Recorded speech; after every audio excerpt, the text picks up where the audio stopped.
Welcome to Luca is a Billionaire, where the only thing I invest in is your answers. You begin by opening the Timer app on your Apple Watch. Press the digital crown and tap Timer. Use a preset if speed matters, or tap Custom and rotate the crown to set minutes and seconds. This is faster than using voice and avoids misheard numbers. Once set, tap Start to begin countdown. You do this because tactile control is reliable when you're busy or noisy. It also ensures exact durations rather than approximate voice estimates. While the timer runs, you can adjust without stopping your workflow.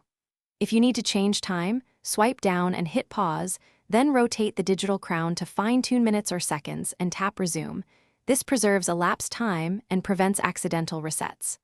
Alternatively, use the +1 minute or -1 minute quick controls when visible for fast tweaks.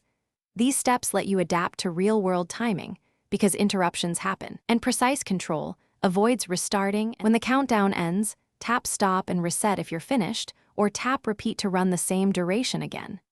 Make sure your watch's volume and haptic strength are set so you feel or hear the alert.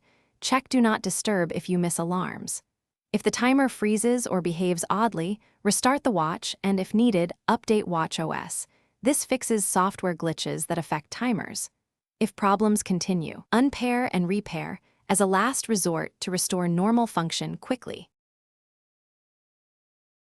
Thanks for watching, and please subscribe. It's the best investment you'll ever make.